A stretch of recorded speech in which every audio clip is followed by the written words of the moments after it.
Sans histoire est un peuple sans âme, sans trajectoire, sans repère, sans aucune histoire. Donc c'est comme pour dire ça va vers la disparition. Alors c'est par ici que nous avons réfléchi à parler dans la trajectoire de l'histoire, passez-moi la tautologie, de l'église kimbanguiste qui vient de totaliser ses 100 ans. Donc ils ont fêté le 6 avril dernier l'ère centenaire. C'était donc la vision de Papa Simo Kimbangu qui a milité justement pour laisser une progéniture dans le milieu religieux. Alors avant toutefois de recevoir notre invité qui est donc le petit-fils de Papa Simo Kimbangu, il est donc de la généalogie de Papa Charles Kisolo Kele. Avant tout, prenons le portrait de Papa Simo Kimbangu qui a milité justement pour laisser une histoire dans l'homme noir. Suivez, à tout à l'heure.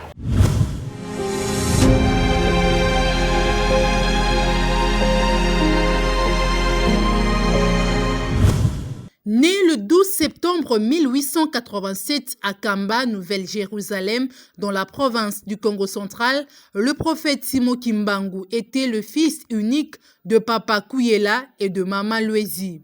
Après la mort de sa mère, le prophète Simo Kimbangu fut élevé par sa tante maternelle Kinzengu. Le 17 mai 1894, à l'âge de 7 ans, un missionnaire belge prononce une bénédiction sur Simo Kimbangu et lui donne un canif et un collier destiné à sa tante maternelle Kinzengu. Marié à Marie Mwilou, le prophète Simo Kimbangu a eu 3 enfants, Papa Kisolo Kele, Dialungana et Diangenda. Simo Kimbangu est le premier prophète congolais qui a sacrifié sa vie pour la cause spirituelle. Il a aussi lutté contre la colonisation. Tout au long de sa jeunesse, le prophète Simo Kimbangu était pieux, sage et la grâce de Dieu était en lui. Il a opéré des miracles parmi lesquels il a transformé une plume d'oiseau en oiseau. Il a purifié une amande de palmiste pourrue. Étant une personne mystérieuse dont le fondement se trouve dans le livre de Jean 15, 28, l'histoire du prophète Simo Kimbangu tire ses origines au royaume Congo, actuel Congo central, posé sur 2 pouvoirs, religieux et politiques. Le 2 juillet 1706, Kimpamvita prophétise sur l'avènement de Simo Kimbangu. Simo Kimbangu ne voulait pas servir Dieu, il sentait indigne d'être serviteur de Dieu. Il a abandonné l'appel de Dieu pour venir à Kinshasa chercher de l'emploi. Comme fut le cas de Jonas, qui a renoncé à sa mission pour libérer le peuple de Ninive. Simo Kimbangu se lance dans le commerce de la vente des chikwang à Kinshasa, mais il ne trouva gain de cause. Il décide de retourner au village pour accomplir la mission divine. Le 6 avril 1921, Simo Kimbangu débute l'œuvre de Dieu en public en opérant également son premier miracle où il a guéri une femme souffrant d'une maladie chronique à Ngombe Kintsuka au Congo central. Le 10 septembre de la même année, le prophète Simo Kimbangu annonce des grandes révélations sur l'avenir de l'Afrique, de l'Europe, de l'Asie, de l'Amérique, plus particulièrement de la République démocratique du Congo. Durant son incarcération, son épouse Marie Mwilou en a assuré la relève jusqu'à sa mort. Après le décès de Marie Mwilou, ce sont ses enfants qui ont relevé les flambeaux jusqu'à nos jours. Au total, il y a de cela 6 générations. Baptisé le même jour que sa femme, le jour de leur mariage nuptial, le prophète Simo Kimbangu est décédé le 19 octobre 1951 à Elisabethville, actuelle Lubumbashi. Des chefs-d'œuvre ne manquent pas au sein de l'église kimbanguiste construite par les fils et petits-fils de Simo Kimbangu, entre autres centre d'accueil kimbanguiste de l'Angola, centre de santé de Luanda, musée de Kamba, temple de Kamba, mausolée Simo Kimbangu, centre d'accueil de l'Angola, centre d'accueil de Brazzaville, cité de Kamba. Pour couronner la Nouvelle-Jérusalem, cité moderne sortie des terres au village de Kamba, le président Félix Antoine Tshisekedi Tshilombo avait foulé les pieds à Kamba lors du centenaire de l'église kimbanguiste où il avait décidé de dédier la date du 6 avril comme journée fériée sur toute l'étendue de la RDC en mémoire de Simon Kimbangu. Plusieurs petits-fils de Simon Kimbangu tiennent le règne de la direction spirituelle du kimbanguisme, dont Christophe Kisolokele Tousimbana nous en parle dans Trajectoire.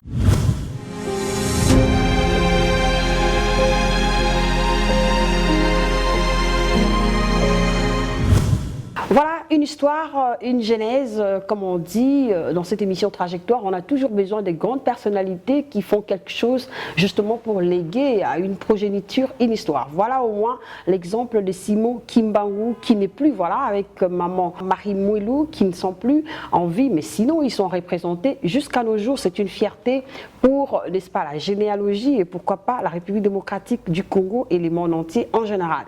Alors c'est un plaisir pour moi de recevoir pour vous Papa Christophe Kisolokele Tousimbana. C'est comme l'union fait la force, donc le fils des papas Charles Kisolokele. Bonjour, bienvenue dans cette émission. Bonjour maman. Comment allez-vous? Je vais bien, merci. Fier de vous recevoir dans cette émission Trajectoire, vu l'histoire de votre pépé. C'est notre grand-père, c'est notre pépé. Très intéressant. Parlons du centenaire. Alors, quel a été d'abord votre plaisir par rapport aux 100 ans que vous avez y accomplir, en dehors des 100 ans des papas Kisolokele, papa Dialungana et papa Diangenda, voilà. 100 ans, c'est un siècle et en même temps c'est beaucoup, en même temps c'est peu. C'est beaucoup pour nous qui sommes vivants, pour nous qui ne sommes pas éternels, mais pour le message, parce que le message est éternel, pour le message c'est encore jeune. Mais pour nous, 100 ans, pour nous vivants, c'est beaucoup. Et je pense que la grandeur, ce qui fait de la particularité de ce message, c'est que 100 ans plus tard, nous sommes en train de parler de ça. D'ailleurs, dans l'émission, tout à fait, on parle du centenaire, donc ça veut dire que c'est un message assez fort qui a été assez fort pour tenir pendant un siècle. Et qu'aujourd'hui, quand on parle comme ça, encore vivant, c'est ça le miracle et c'est ça le plaisir. Au moment où nous avons diffusé le portrait de votre grand pépé, si vous voulez pépé, quel a été votre plaisir ou qu'est-ce que vous sentez que vous puissiez encore accomplir en dehors de ce que lui n'a pas fait? Papa Simon Kimbangu a tracé un chemin. Il a tracé un chemin, il nous a donné des repères. Maintenant, nous, c'est pour voir ces enfants, ces 3 enfants, papa Kisolokele, papa Dialungana, papa Diangenda, nous ont expliqué ces repères-là. Ils nous ont donné le modèle à suivre. Et nous, maintenant, nous sommes censés être la génération de l'accomplissement. Tout à fait. Voilà, donc c'est comme ça qu'on voit la chose. Nous, on doit réaliser le chemin qui a été balisé par papa Simon Kimbangu, qui a été expliqué ou a été qui a été explicité par ces trois fils. Et nous sommes censés, cette génération-là, réaliser toutes ces promesses, toute cette formation, tout ce chemin qu'on nous a montré à suivre. Centenaire Covid-19, comment aviez-vous fêté centenaire avec cette pandémie qui en fait est en train de ravager le monde entier? Quelles sont les difficultés que vous avez rencontrées dans les coulisses qui sont non signalées? Le fait qu'il faut respecter les gestes barrières. Nous sommes une communauté chrétienne, une communauté religieuse, et que nous sommes appelés à être souvent ensemble, en contact très proche. Donc ça a été une grosse difficulté pour nous, pour contenir tout ce monde-là. Et puis, on essaie de se battre pour que les gens respectent les gestes barrières. Ça a été ça, peut-être, la plus grosse difficulté par rapport à la pandémie. Tout à fait. Et en même temps, la pandémie nous sert de tremplin, en fait, dans notre quête d'élévation spirituelle. Pourquoi? Parce qu'on le prend comme une épreuve. Et on se dit, il faut se battre, il faut prier, il faut demander, il faut se lever spirituellement pour aller chercher justement la fin de cette pandémie-là, se battre pour ça. Donc en même temps, ça a été un moteur, ça a été comme du carburant pour nous pousser à aller plus loin dans nos prières, dans nos retraites, pour essayer d'aller chercher vraiment le visage de Dieu, okay, pour qu'on puisse justement terminer un peu avec cette pandémie qui n'a que assez duré. Papa Simon Kimbangu fut parmi les premières personnes ou les premiers combattants qui ont eu à militer pour la libération de l'homme noir. Est-ce que vous serez capable de rendre ou alors de pouvoir continuer ce combat ou alors de pouvoir mieux faire en dehors de ce que lui il a eu à accomplir étant que petit-fils? Mieux faire par rapport à ce qu'il a accompli. Comme on a toujours dit, on peut mieux faire que nos pères. Oui, mais on va le faire, c'est différent. L'époque est différente, les conditions sont différentes, et même ce que nous mettons en place, c'est différent parce que Papa Simon Kimbangu n'a pas laissé une église formelle. Papa Simon Kimbangu a laissé un mouvement, mais le mouvement s'est mué en église. Et aujourd'hui, quand on parle de l'église, on regarde la grande église kimbanguiste. Partout où elle est, elle construit des écoles, on construit des hôpitaux, on construit des églises, on construit des maisons, on construit... Il y a plein de projets que l'église a réalisés sur fonds propres. Donc, c'est un modèle, c'est un exemple de ce que déjà les 3 enfants de Papa Simon Kimbangu ont pu réaliser après leur père. Et maintenant, nous aussi, nous essayons de travailler toujours dans le même sens pour essayer de développer encore plus en se disant que nous aussi, en termes de transmission, il faut que nous arrivions à transmettre quelque chose de palpable, quelque chose de bien qui va faire que nos noms restent éternels. Donc, nous nous battons un peu dans ce sens-là, mais égaliser Papa Simon Kimbangu, ça sera difficile parce que c'est lui qui a été à la base, c'est lui l'alpha, c'est lui qui est même la source. La source dans laquelle nous nous abreuvons. Donc c'est difficile qu'on puisse faire mieux que lui, mais je pense qu'en termes organisationnels, Papa Simon Kimbangu n'avait pas laissé une église, mais aujourd'hui, on regarde ce que l'église est devenue. Voilà, c'est son émanation, mais ce sont nos réalisations. Donc on a quand même fait quelque chose, on laisse déjà une trace. Mais par son émanation, comme vous venez d'épingler tout à l'heure, moi je suis en train de voir la vision de Papa Simon Kimbangu. Est-ce que vous avez eu quand même le temps de comprendre la vraie vision de Papa Simon Kimbangu, ou alors, si vous voulez, sa mission sur la terre? Une mission telle que nous la concevons, sa mission telle que nous la concevons, est axé sur il y a un axe principal en fait, il y a un sujet principal. Le sujet principal, c'est la réhabilitation de l'homme noir.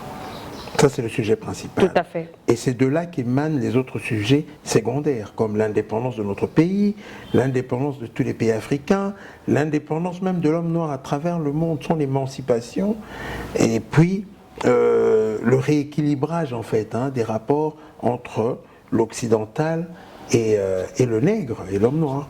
Donc pour nous, c'est la principale mission, c'est vraiment la libération de l'homme noir, que ce soit du point de vue mental, que ce soit du point de vue spirituel, que ce soit du point de vue politique, économique. C'est ça sa mission, venir rétablir les choses, rétablir les vraies choses. Et dans cette quête, dans cette mission-là, c'est là où nous retrouvons l'émission en fait accessoire, ou bien les autres missions qui sont accrochées à cette mission.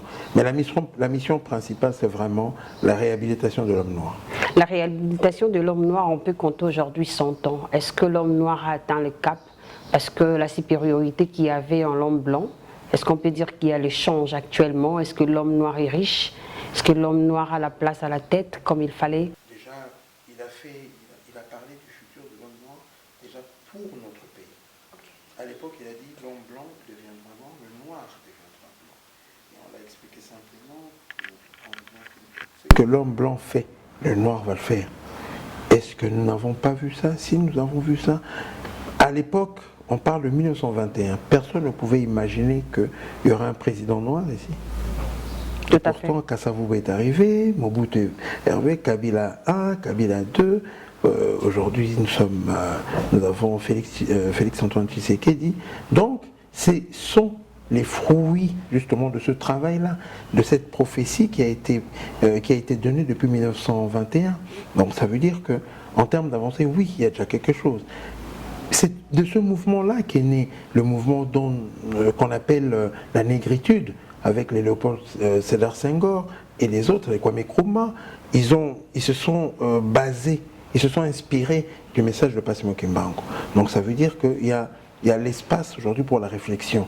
Peut-être qu'en 100 ans, ce qu'on pouvait, on pouvait se dire que bon, en 100 ans on aura tout brisé, mais je pense que c'est progressif. Et les choses sont en train d'évoluer.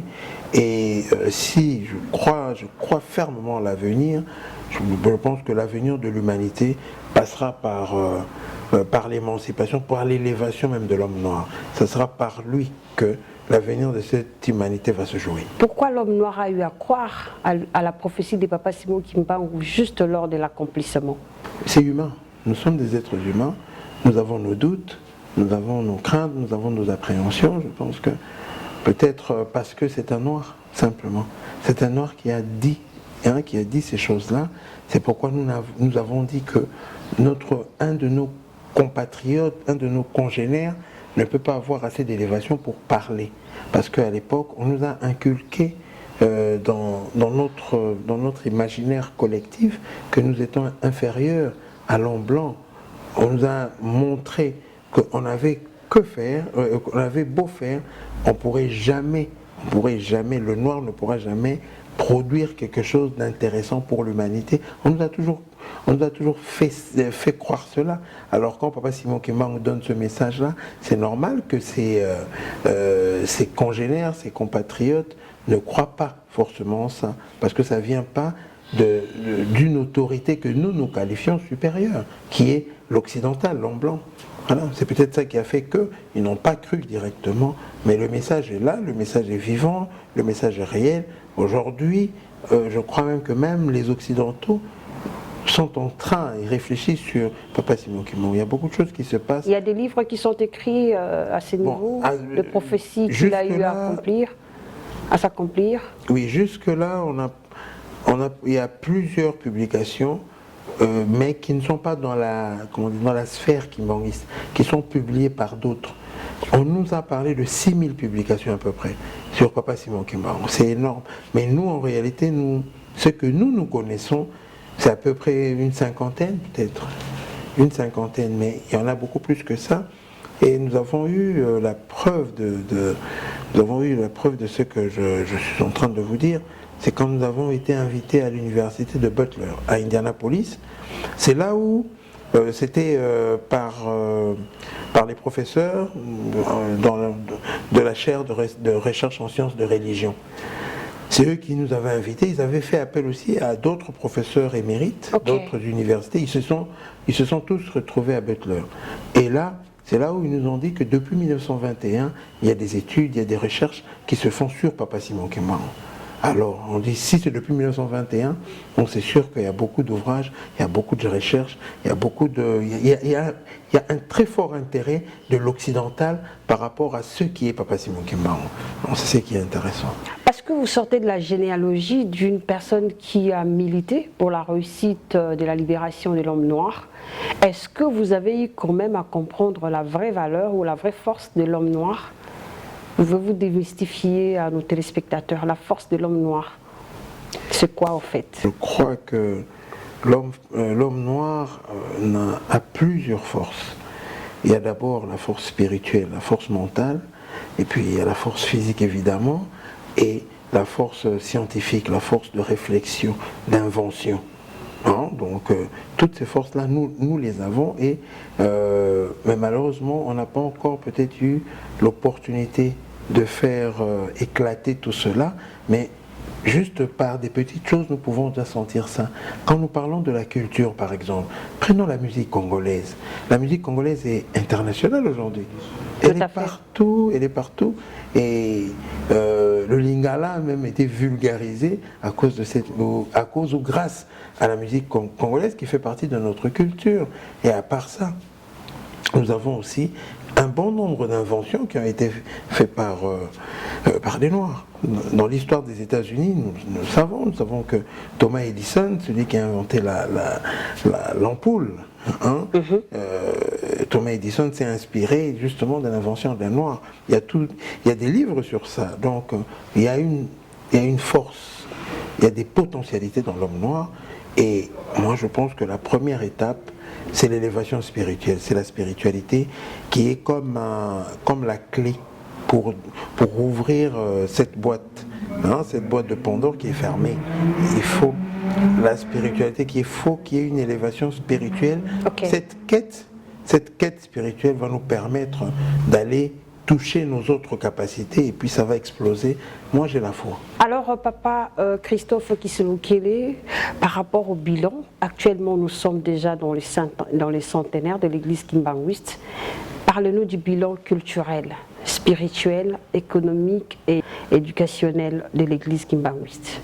Par rapport au bilan que nous devons tracer, si on doit parler du bilan culturel, comme vous l'avez dit, je pense qu'aujourd'hui, l'église kimbanguiste, à travers sa musique, à travers l'orchestre symphonique, à travers les œuvres d'art, à travers même les écritures, même il y a une écriture négro-africaine de Mandombe.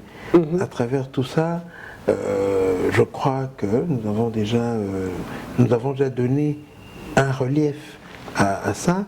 Et si nous parlons du point de vue spirituel, je pense que il n'y a pas trop de discussion à avoir là-dessus par rapport au fait que on sait que le kimbanguiste a toujours été très dévoué à la prière. Okay. Nous ne faisons que ça. Nous ne faisons que des programmes de prière, de retraite pour nous sanctifier, pour nous élever. Donc du point de vue spirituel, le travail se fait jour après jour. On se bat, on construit, on se construit ou on se reconstruit une identité spirituelle vraiment à bras le corps. On se bat pour ça, pour avoir cette identité-là. Du point de vue économique, je pense que le modèle kimbanguiste a fait ses preuves.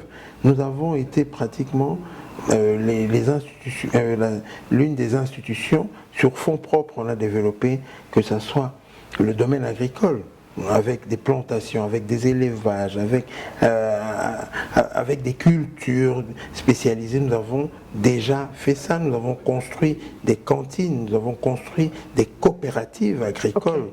Pour que l'économie puisse vivre, puisse se ressentir. Nous avons même milité, nous avons lutté contre l'importation de certains produits qu'on pouvait produire sur place. Comme on avait lancé une grande campagne, l'église kimbanguiste a lancé une grande campagne pour produire du coton. Pour que Utex Afrique, à l'époque, ne commande plus le coton. On a fait des hectares et des hectares de coton pour justement réduire l'impact de l'importation de ces produits qu'on pouvait produire sur place. Même pour le maïs, nous avons lancé une campagne de maïs et une campagne pour le riz, pour fournir même les industries brassicoles locales, pour qu'ils arrêtent d'importer, pour qu'on puisse donner du travail à nos frères. Et plusieurs projets comme ça que nous faisons, ça touche l'économie. Et du point de vue éducationnel, nous avons construit des écoles. Nous avons construit des universités. Là, bravo en tout cas. Nous avons construit des universités et en général, dans l'enseignement kimbanguiste, c'est l'être humain qui revient au centre de notre éducation. Tout à fait. On veut vraiment que l'homme, soit le centre de tout et que l'éducation tourne autour de ça, qu'on crée des hommes intègres pour gérer la société de demain. C'est ça un peu ce qu'on peut dire qu'on peut donner comme bilan du point de vue éducationnel. Mais l'église kimbanguiste a eu quand même formé plusieurs personnes aujourd'hui qui sont à la tête de notre pays.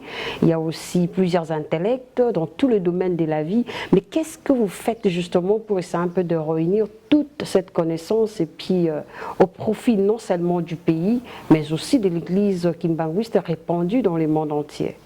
Je crois qu'un travail est en train de se faire, ou un travail se fait déjà, parce que effectivement, l'Église a envoyé des gens même en formation avec des bourses d'études. Tout à fait. Étudier ailleurs, à l'étranger, et nous avons récupéré ces gens-là, nous les avons mis, nous avons placés dans les projets de développement et dans d'autres projets.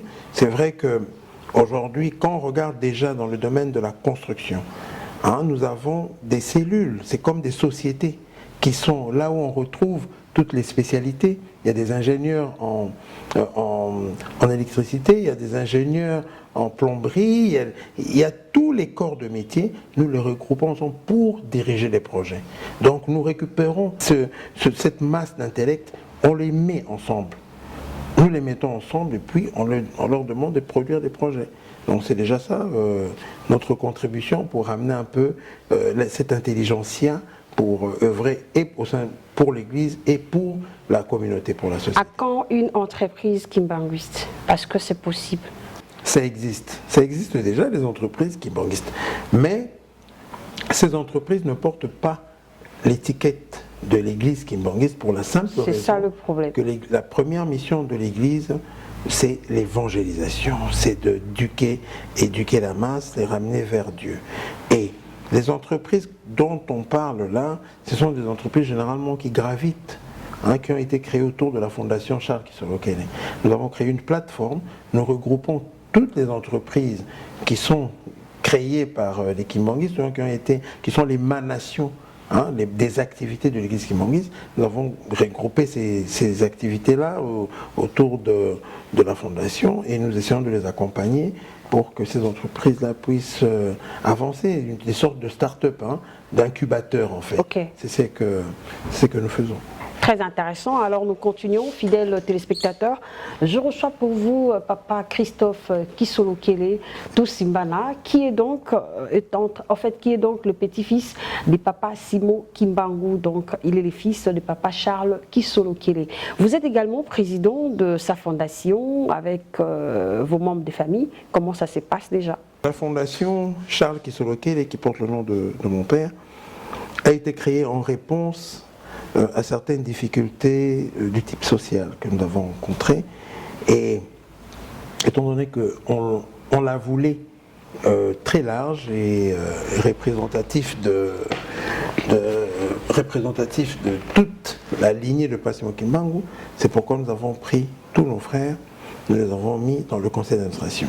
Donc ils sont là pour qu'on gère ensemble cette fondation qui mène des actions sur le terrain, des actions sociales. On est des gens pour l'éducation, des scolarités, on essaie de réhabiliter des écoles, on essaie d'emmener des projets agricoles et on cherche aussi du financement pour les projets locaux. Comme ça nous permet de créer de la richesse pour la communauté. Et vraiment, la Fondation travaille dans plusieurs domaines, que ce soit la santé, que ce soit l'éducation, que ce soit même la mise à niveau des personnels publics, c'est parmi nos projets, que ce soit dans les logements, parce que c'est un de nos grands projets phares. Comment loger même le fonctionnaire, comment faire pour qu'il ait son premier titre de propriété, quelque chose qu'il peut léguer à sa descendance. De redonner de l'espoir au peuple, redonner de l'espoir à tous ceux qui nous approchent. Ça, c'est la mission et c'est ça vraiment les réalisations de la Fondation Charles Kisolokele. Parlons actuellement de cette dissociation de l'Église kimbanguiste. À quand la réunification, la réconciliation, vu que vous êtes aussi acteur de la réconciliation? C'est un sujet qui nous préoccupe énormément. Ça nous dérange parce que voilà, nous en parlons. Tout à fait. Donc ça veut dire que ça nous dérange. Et moi, si on me donne la réconciliation aujourd'hui, je la prends directement. Je n'ai pas envie d'attendre des années parce que aujourd'hui nous sommes en train de passer, nous sommes en train de vieillir. Quel est le legs, quel est l'héritage que nous allons laisser pour les sociétés futures, pour la société qui vient après nous, à nos enfants, à nos petits-enfants? Donc c'est comme ça, moi je me dis, si on peut l'avoir aujourd'hui, je n'en serais que heureux. Mais évidemment, dans ce genre de tractation, il y a toujours deux parties. Il faut que les deux parties soient d'accord pour que les choses puissent s'arranger.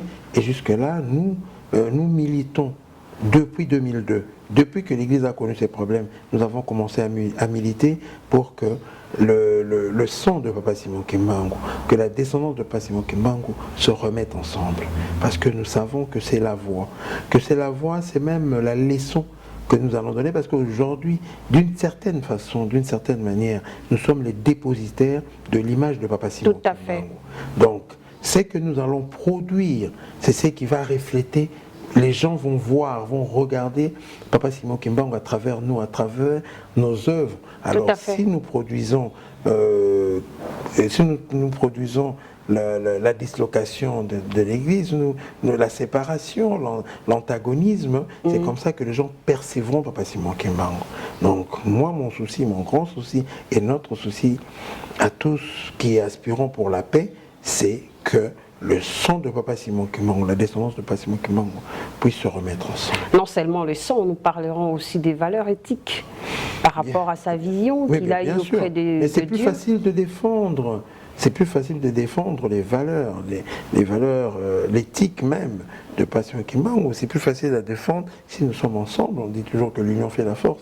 C'est pourquoi nous militons pour ça. Nous voulons que ça vienne le plus tôt possible. Si, non, on demande, on prie. Nous sommes croyants, nous sommes chrétiens. Nous croyons en Dieu.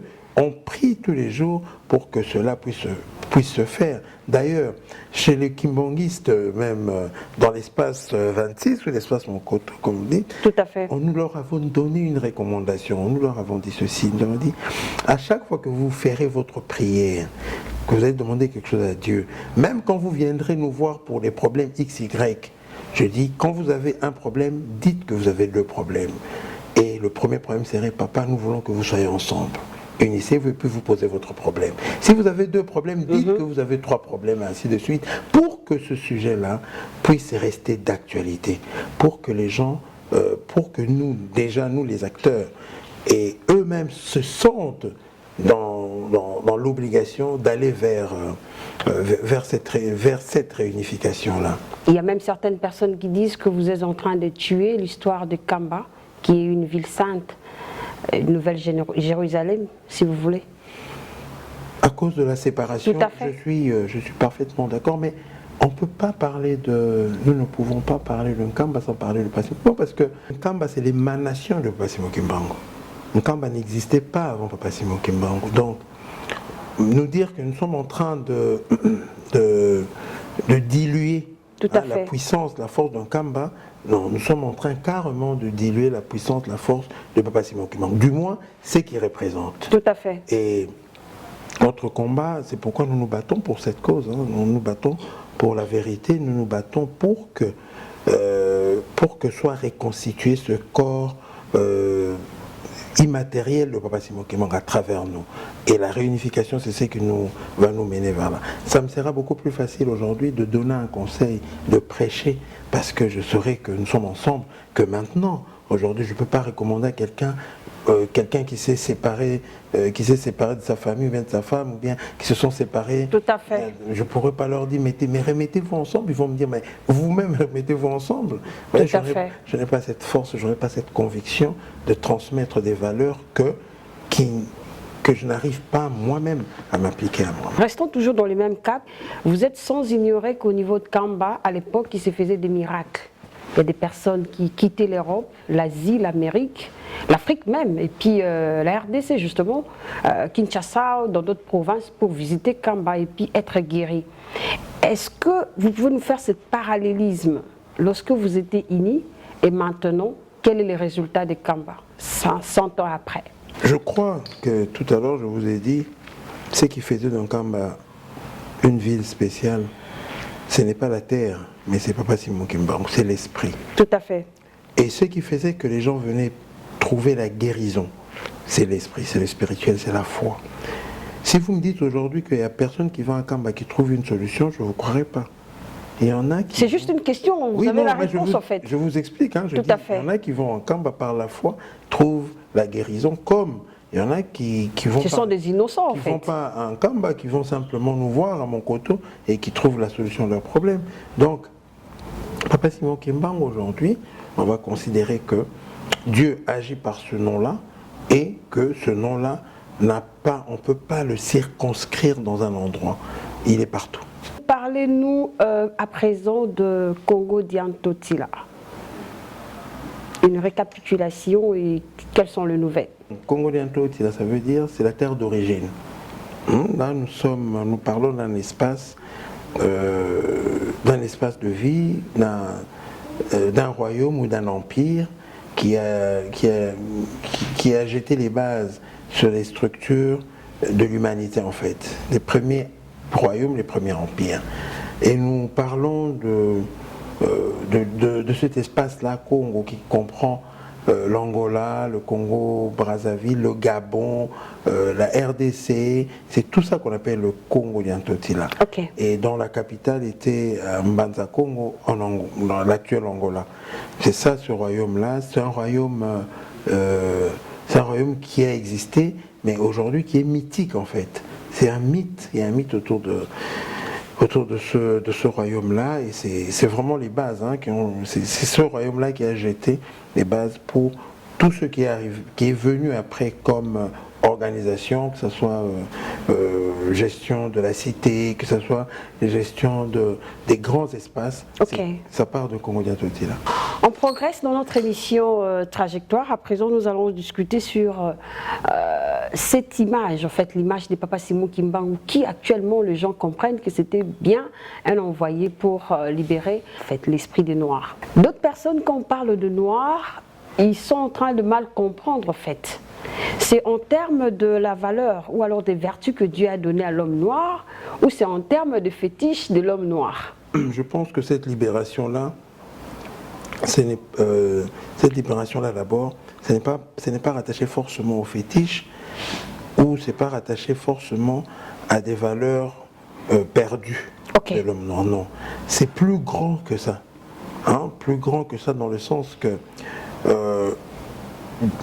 Dieu a voulu rééquilibrer. Déjà, je vous reprends quand vous me dites que Papa Simon Kimbangu est venu pour les Noirs, c'est faux. Papa Simon Kimbangu a toujours dit qu'il est venu pour l'humanité. Mais il ne peut pas venir. Il y a une particularité aussi dans la mission, en fait. Oui, c'est normal. Par rapport à sa race. Oui, je dis qu'il dit lui-même qu'il est venu pour l'humanité. Il n'est pas venu pour le noir. Mais, j'ai dit tout à l'heure, sa première mission, c'était de relever le noir. Pourquoi? Quand on vient dans un espace, il faut, pour rééquilibrer les choses, ce qui est en bas doit monter. Le noir était tout au bas de l'échelle, il fallait le remonter pour qu'il devienne l'égal de toutes les autres races, pour que lui puisse agir sur l'humanité tout entière. Donc cette démarche-là n'est pas simplement, ça ne touche pas simplement les acquis ou les préacquis de l'homme noir, mais ça touche l'homme noir en général dans tous ses aspects, dans toutes ses formes, dont la réhabilitation spirituelle qui est la sœur puinée de tout le reste. Voilà, donc à présent, nous allons prendre quelques témoignages que bon nombre de personnes ont de Papa Simon Kimbangu, parce que bon, la génération future a besoin de repères justement pour se relever. Suivez.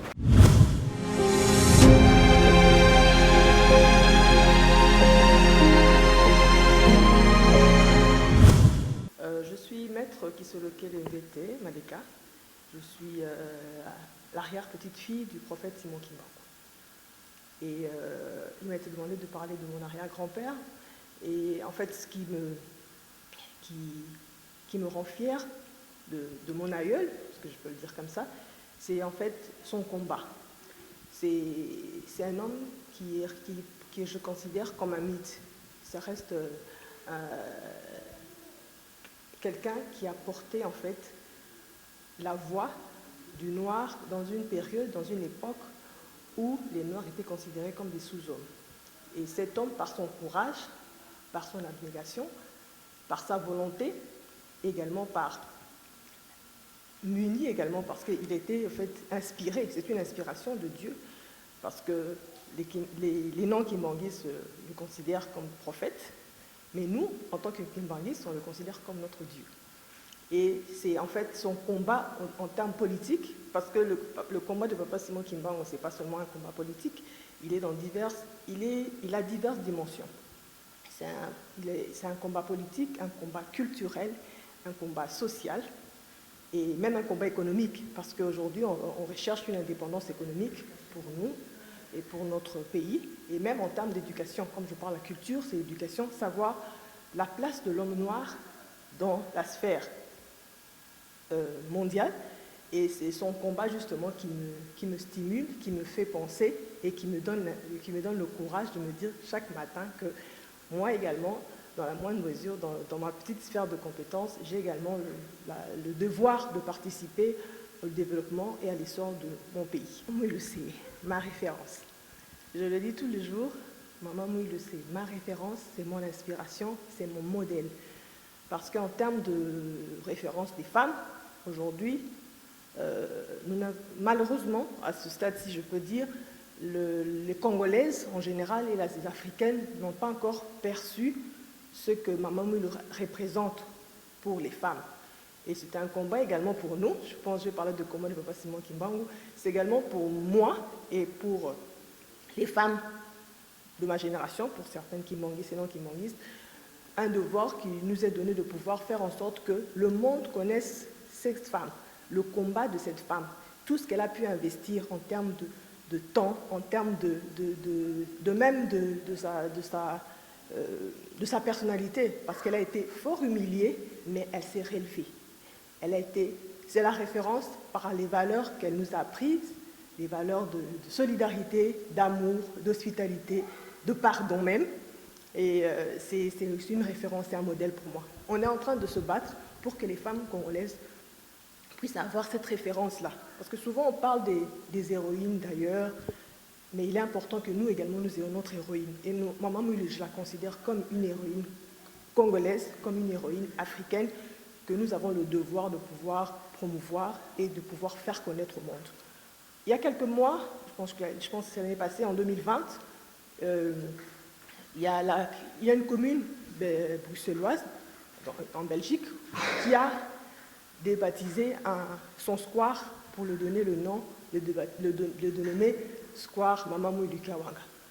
Imaginez, dans un pays qui nous a colonisés, ils ont reconnu la valeur de cette femme, une femme militante, une femme battante, une femme forte, qui a porté l'Église même, parce qu'aujourd'hui nous fêtons les centenaires de l'Église kimbanguiste, mais c'est le centenaire également du travail de Maman Moulou, parce que quand Papa Simon Kimbangu a été condamné et emprisonné à Lubumbashi, c'est elle en fait qui a mené le combat, qui a porté l'Église kimbanguiste. À l'époque, ce n'était pas encore une église, c'était en fait un courant, le courant kimbanguiste et tout ça, et un mouvement même, on a le même mouvement kimbanguiste, mais c'est elle qui a porté le mouvement jusqu'à faire en sorte que ce mouvement devienne église kimbanguiste, parce que c'est en 1959 que l'église a connu sa reconnaissance officielle, a été reconnue comme une église légalement, et c'est quelques mois juste après qu'elle nous ait quittés.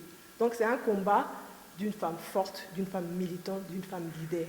Et cette année, comme nous avons fêté en mars 2021 le leadership féminin, je me dis et je le crie haut et fort que Maman Moulou Kiawanga, c'est le modèle du leadership. Et de l'homme congolais. Donc vous avez vu le rôle qu'il a joué pour faire prendre conscience aux Congolais, aux Africains, qu'ils étaient des hommes qui étaient créés à l'image de Dieu, comme tout le monde, et qu'ils avaient le droit d'être libres. Et je crois que c'est parmi les Noirs qui ont permis quand même à l'Afrique de se libérer spirituellement et d'avoir foi en leur propre Dieu. Donc je pense que c'est un rôle capital et c'est pratiquement un précurseur de l'indépendance. Et c'est à ce titre-là qu'on est venu assister et soutenir la famille à cette occasion. Je souhaite une bonne fête, heureuse fête à la famille biologique kimbanguiste, à tous les chrétiens fidèles kimbanguistes. Bonne fête, bonne fête, bonne fête pour les 100 ans. Deuxièmement,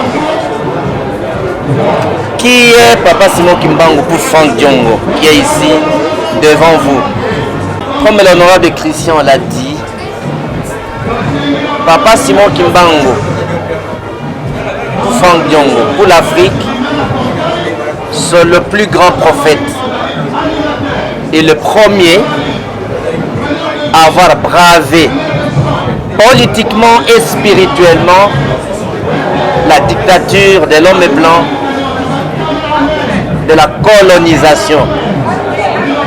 Donc, réclamer l'indépendance, réclamer l'état de droit, réclamer la liberté, l'inspirateur reste Papa Simon Kimbangu, qui a été le premier.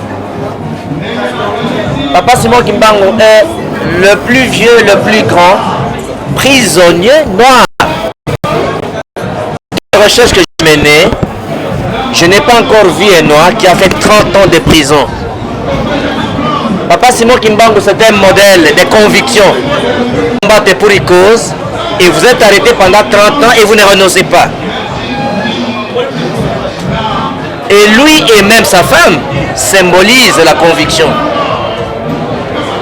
Dans les recherches que je menais, pour Maman Mouil, sa femme, je suis tombé dans les recherches qu'on a démontré que lorsqu'on a arrêté sa femme, on demande à sa femme de renoncer à sa conviction, sinon on va la tuer.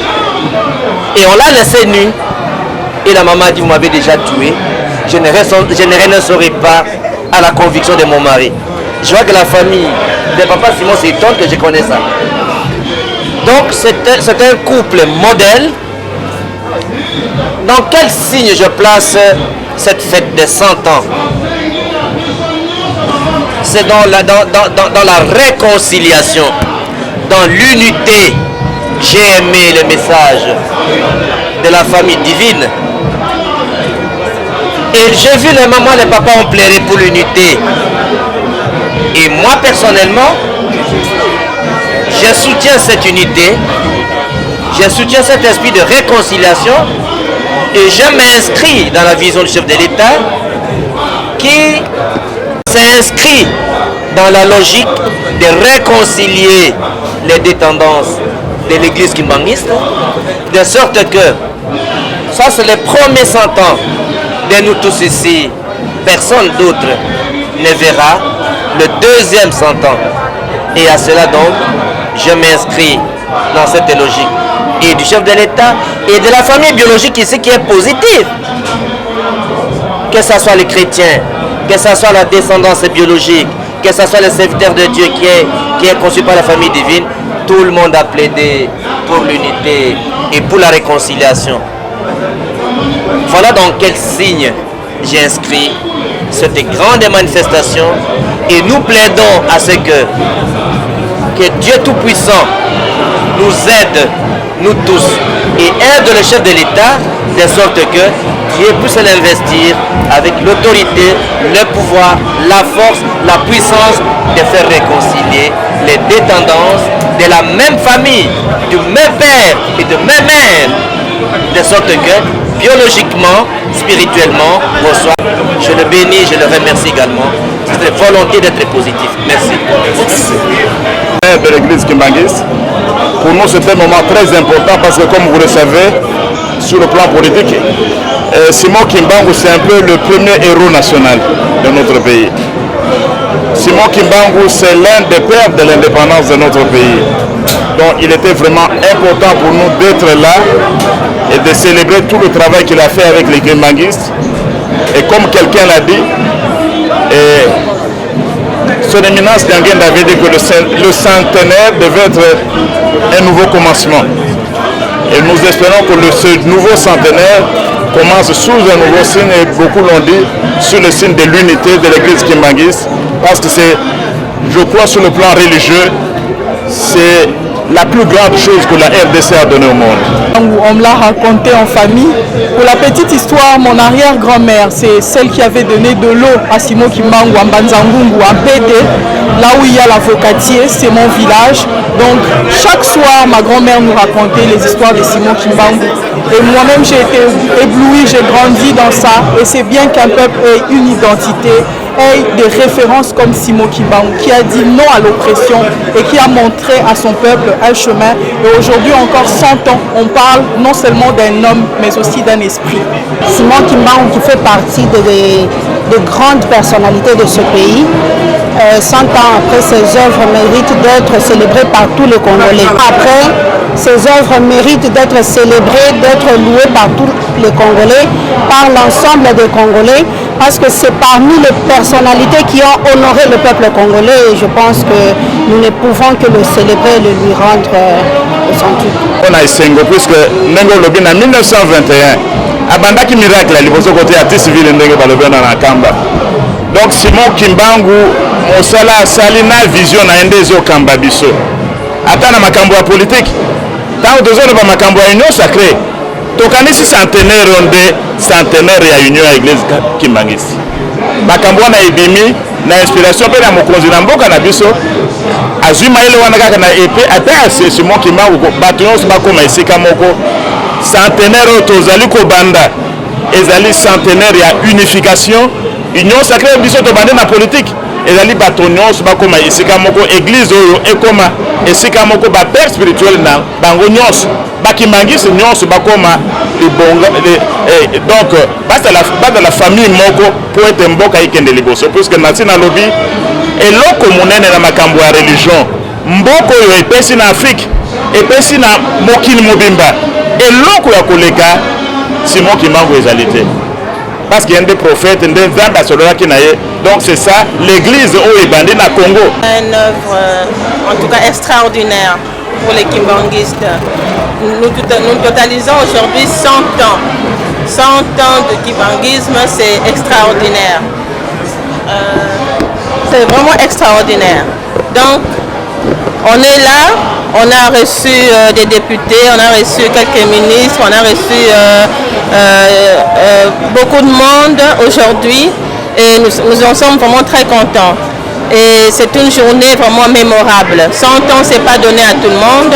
100 ans, c'est vraiment... je ne sais pas quoi dire, je suis vraiment émerveillée, je suis vraiment très joyeuse aujourd'hui. Bakimbangiste, donc ça la 200 ans de tout ce que na mokili lisusu. Donc eza date moko ya munene eza peza esengo makasi pona biso bakimbangiste. Donc 100 ans eza eloko kosakana nango te. Eza penza extraordinaire na otoko na français, eza penza date moko mémorable. Donc toyambi bakonzi, toyambi ba député, toyambi ba ministre, baza ba pe baza na esengo makasi ya roya pour fêter na biso. Et là, moi, car à te regretter, notre famille sainte ezali non réconcilier. Réconciliation, réconciliation et réconciliation. Merci beaucoup. Maman Mouilou Kia Wanganzitani Marie, Luntadila. Moi, na liboso ya papa secrétaire, ancien secrétaire général église Kimbangis, papa Luntadila.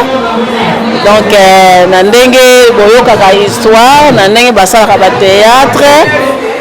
Ok, nazali mwana oyo mama Mwilu kia wanga ye moko apesaka kombo pe asukulanga na mai ye moko. Donc nazali pasteur titulaire na États-Unis, nasaki théologie pe nasali école d'infirmière awa na Bongolo. Eza bénédiction munene pona ngai ya koya awa na centenaire ya mama Mwilu. Eza bénédiction munene. Et puis, ils ont esengo pour bato mingi balingi koya, mais bakoyi koya te. Mais naza ko représenter bana papa Simon Kimbangu au baza na États-Unis. Oh comme ça baye bake baza bango moko te. Que toza na bango awa ata na personne boye toza te mais esprit baza na biso. Na bolingo bapesa biso na lingo na biso. Papa Simon Kimbangu ndenge ba papa la biso bateya biso toza na bango.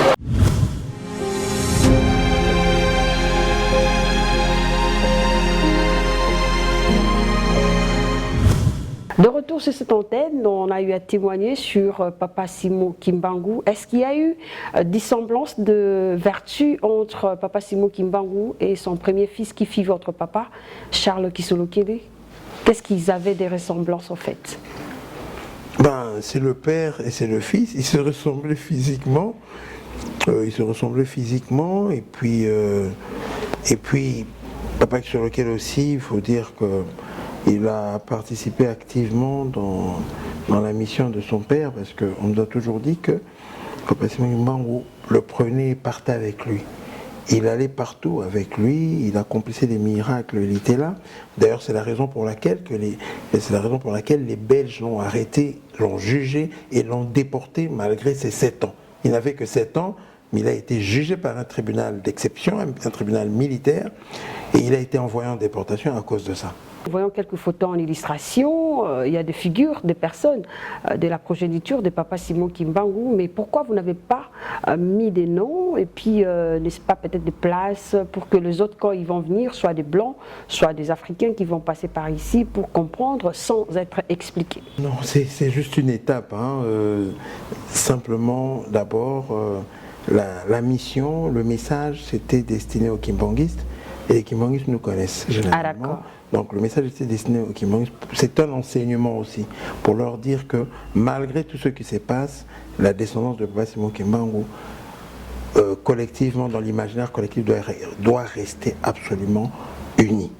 Et vous nous avez suggéré, quand vous avez vu justement avec votre suggestion, tout à fait, nous allons mettre des noms, des plaques pour que les gens puissent citer nommément les gens. Ils sauront à qui ils ont affaire quand ils verront la photo. Lors des investigations pendant le centenaire, nous avons compris que l'église kimbanguiste, en plus des archivistes. Les archives, c'est important, c'est l'histoire. Hein, on essaye de conserver des morceaux d'histoire pour que ça nous serve de repère pour l'avenir. En début d'émission, vous avez dit un peuple qui n'a pas d'histoire, c'est un peuple qui est voué à la disparition. Tout à fait. Et moi, je n'ai pas envie de disparaître.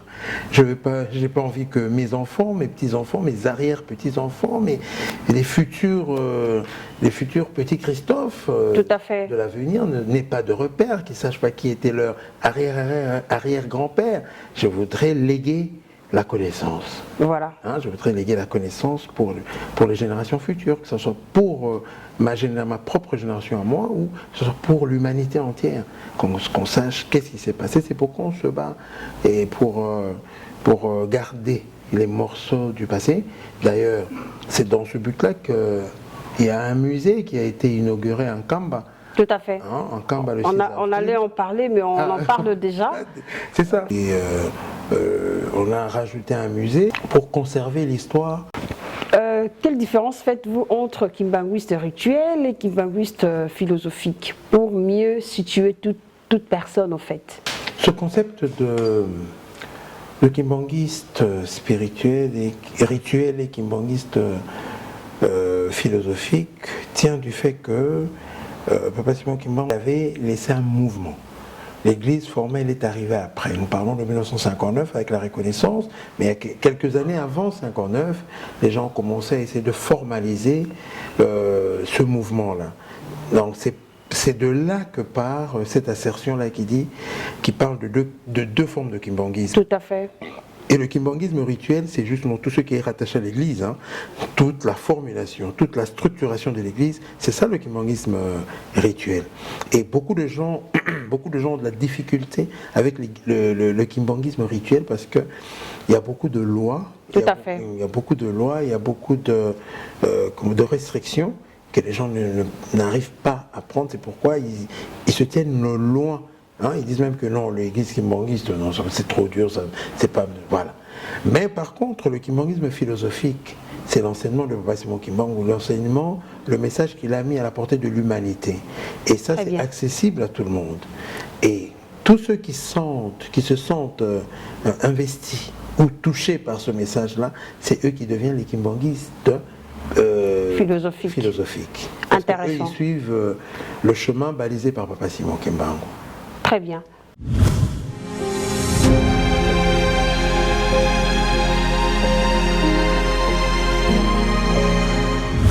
Je suis fidèle kimbanguiste. Je suis artiste, comédien, metteur en scène au groupe théâtral kimbanguiste. Je suis musicien de l'orchestre symphonique kimbanguiste. Déjà amené à l'église kimbanguiste, je peux dire, je suis né kimbanguiste. Mes parents étaient des kimbanguistes et déjà, j'ai appris le kimbanguisme dès le bas âge. J'ai compris le kimbanguisme. Maintenant, moi-même, accepter maintenant le kimbanguisme, accepter maintenant de devenir kimbanguiste. Parce que pour devenir kimbanguiste, tu dois passer par le baptême, le catéchisme. Et là, c'était ma conviction de comprendre la philosophie de Papa Simon Kimbangu. Donc, c'était quoi sa philosophie, c'était quoi ses enseignements, parce que je n'ai pas vécu au temps de Papa Simon Kimbangu, mais j'ai appris sa philosophie, j'ai appris ses enseignements. J'ai commencé à suivre Papa Simon Kimbangu à partir de ses prophéties. J'ai commencé à lire ses prophéties. Déjà quand il a dit l'homme blanc deviendra noir, l'homme noir deviendra blanc. Aujourd'hui, quand je vois ce qui se passe aujourd'hui, qu'il y a un patron blanc, un patron noir, qui a des servants, je peux les appeler des travailleurs blancs, là c'est déjà une chose. Aujourd'hui, on voit des ministres noirs, on voit un président d'une puissance mondiale être noir, à l'occurrence de Barack Obama. Déjà là, je me suis dit que cette philosophie-là était quelque chose à puiser encore, à voir encore au fond, qu'est-ce qu'il cache, qu'est-ce qu'il veut de nous. Nazana Kimbangisi depuis Kobota Manangai, parce que dans les Bota Manangai, tu as les 7, mais Nazana le seul où maman a conduit l'église Kimbangiste. Nazana qui est baptisé depuis 1981, donc jusqu'à présent, je suis Kimbangiste. Premièrement, il y a la témoignage pour la combo ya Papa Simon Kimbangu. Tant on a zalé kaki Kimbangisi moi na muki kokende kozonga, mais et ko sala ke tant on a kouli na 81 na zui baptême na bongolo na butu na kaka ya kolala pona kola mukatongo nango na moni en personne yembo ko Papa Simon Kimbangu ye ko yebisanga ke non na sepeli nzela o ibongi pona yo yango yo.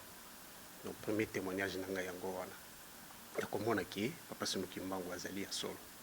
Et deuxième point, quand un témoignage pour le Papa Simon Kimbangu, ndenge tokendaka ba retraite na plateau de Bateke, ba prière ba nini tokendaka, ndenge tovandaka tosalaka ba prière dans ensemble na kati ya couloir, isika tobengaka ezali couloir ya ba mbila tosalaka ba prière.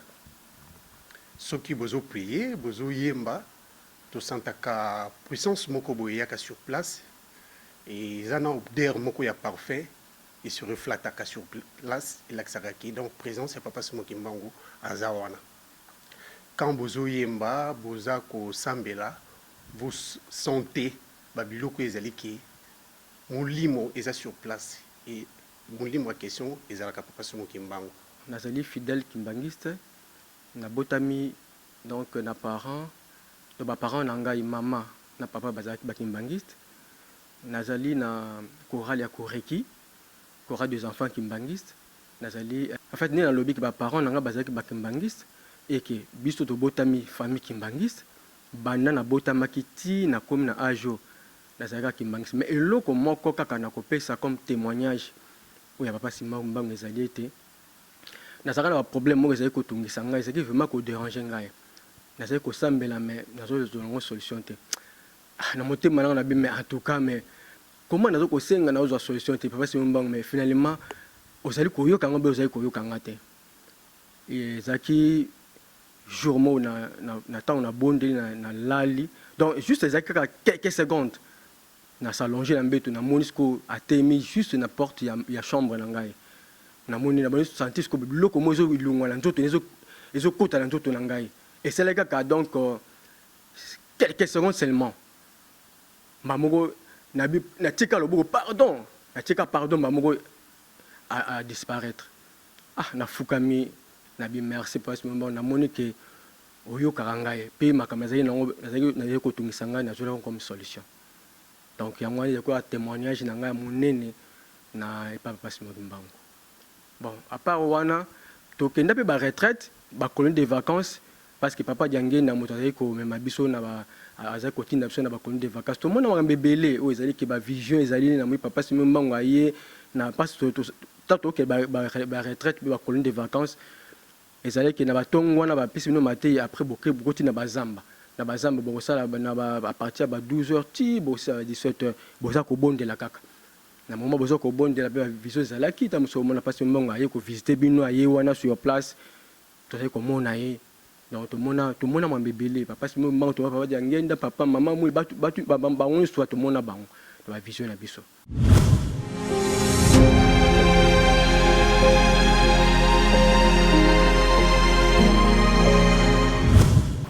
Voilà, c'est comme pour dire Papa Simon Kimbangu était genre modèle et ensuite on suivait juste ses traces. Alors parlons de Papa Simon Kimbangu emprisonné.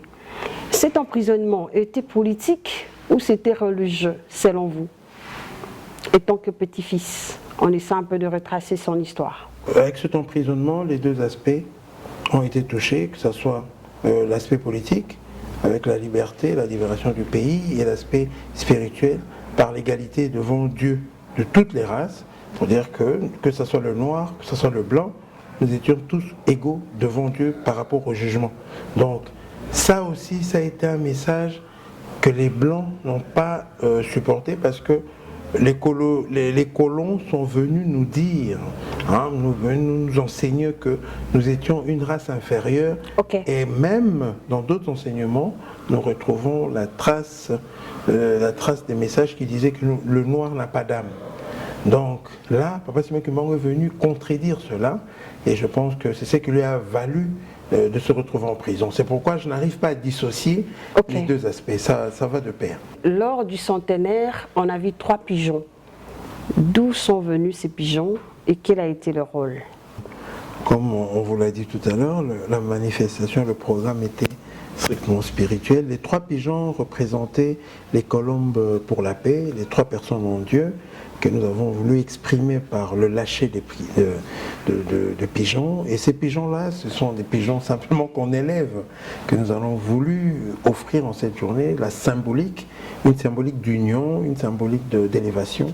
C'est pourquoi nous avons utilisé les 3 pigeons. Non, ça n'a rien, ça n'a pas d'autre connotation en fait, en dehors de vos explications. Non, non, c'est la paix simplement. La paix, la concorde. Nous avons lâché les pigeons. Nous avons eu une pensée pieuse pour nos frères et sœurs de l'Est qui sont en train de mourir tous les jours. On a pensé à eux. Ça fait partie dans le programme, c'était inclus dans nos prières, on a parlé de ça. Et en lâchant les pigeons comme ça, nous avons libéré en même temps, nous avons libéré ces gens-là, nos frères et sœurs qui sont là-bas, pour que Dieu puisse se charger de ça. Nous avons envoyé nos prières par cet exemple, ou bien par ce geste. D'autres personnes disent que l'église kimbanguiste sont racistes. Est-ce vrai? Vous travaillez avec d'autres personnes ou pas? L'église kimbanguiste, je parle de société, c'est une société très ouverte, et ouverte à tous, à tout le monde. Nous ne sommes pas racistes. Demander qu'il y ait une égalité de race, c'est pas être raciste, au contraire. Nous voulons l'équilibre, nous voulons que tout le monde puisse se regarder en face, et que tout le monde puisse parler avec une certaine dignité, qu'on soit égaux devant Dieu. Nous prônons ça, nous ne sommes pas racistes, nous ne régentons pas les autres races, mais c'est l'homme noir qui est aujourd'hui au fond du puits, c'est l'homme noir que nous voulons relever pour qu'il arrive au même niveau que toutes les autres races, pour qu'ils puissent travailler dans la paix, dans la concorde. Sinon, s'il y a inégalité, ça sera toujours une preuve de force, ils vont toujours nous écraser. Comment veux-tu quelqu'un qui croit, qui prie Dieu, et qui soit inférieur à un autre homme que Dieu a créé comme lui? Ça n'a pas de sens. Nous nous battons pour l'égalité des chances, pour l'égalité des races, pour l'égalité de messages. Nous nous battons pour ça, nous ne sommes pas racistes. Alors nous acheminons notre course. On a discuté avec vous seulement, on n'a pas entendu la place de la femme. Maman Mouilou, c'est une femme qui a beaucoup travaillé lors de la mort de son mari, non seulement sa mort, mais pendant qu'ils étaient ensemble. Qu'est-ce que la femme représente dans l'église kimbanguiste? Quand nous parlons de la femme au sein de l'église kimbanguiste, notre référence ultime, c'est Maman Mouilou. Et Maman Mouilou, l'exception, ce qu'elle a d'exceptionnel, c'est qu'elle est l'une des rares chefs d'église, l'une des rares femmes à gérer une église, parce qu'elle a géré l'église kimbanguiste de 1921 jusqu'à 1959. Donc en fait, c'est elle la première chef spirituelle de l'église kimbanguiste. Et c'était une femme. Les hommes, tout le monde venait vers elle, convergeait vers elle pour qu'elle puisse donner le message, l'organisation. Elle a distribué les premières cartes aux chrétiens kimbanguistes, donc pour dire à quel point elle est importante. Elle a tenu le mouvement durant toute sa période de clandestinité, elle l'a porté à bout de bras. Elle a vraiment porté à bout de bras tout le mouvement. Si l'église kimbanguiste est ce qu'elle est aujourd'hui, c'est simplement le travail de Maman Mouilou. C'est pourquoi nous parlons d'elle comme ça, et c'est vraiment la référence. Et pourquoi dans l'église kimbanguiste, il y a autant d'hommes pasteurs que de femmes pasteurs, il y a des femmes conseillères, en fait toutes les fonctions sont occupées. Il y a des femmes chefs spirituels adjoints, nos sœurs sont des chefs spirituels adjoints, pour dire qu'il y a cette égalité-là. La valeur qu'il y avait en Maman Mouilou, on peut la retrouver, on peut retrouver cette valeur en vos sœurs, en vos frères? Je pense que oui. Maman Mouilou, c'est quoi? Qu'est-ce qu'elle représente en fait?